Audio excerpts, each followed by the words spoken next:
যদি এই 5টি লক্ষণ আপনার মধ্যে থাকে তাহলে ধরে নিন আপনার মাথায় একটু বুদ্ধি কম। প্রথম হচ্ছে, কোনো সমস্যার মুখোমুখি হলে সেই সমস্যার সমাধান কিভাবে করা যায় সেদিকে মনোযোগ না দিয়ে বরং সমস্যা থেকে পালানোর চেষ্টা করেন। দ্বিতীয় হচ্ছে, আপনার মধ্যে সেন্স অফ হিউমার একটু কম। কেউ একটু খোঁচা দিয়ে কথা বললেই আপনি রেগে অস্থির হয়ে যান।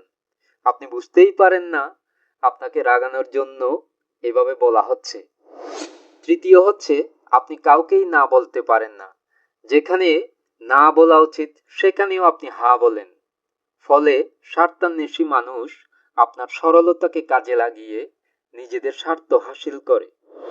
চতুর্থ হচ্ছে, কোনো কাজে ব্যর্থ হলে আপনি নিজের কপাল বা ভাগ্যকে দোষারোপ করেন, অথচ আপনি যে ভুল করেছেন সেটা আপনার চোখেই পড়ে না। আর পঞ্চম হচ্ছে, রাত জেগে আপনি মোবাইল বা কম্পিউটারে আজেবাজে ভিডিও দেখে সময় নষ্ট করেন। মোট কথা, কম্পিউটার, মোবাইল কিংবা রাত জাগা কোনো কিছুই আপনার জন্য প্রোডাক্টিভ কোনো কাজে আসে না। ভবতু সর্বমঙ্গলং।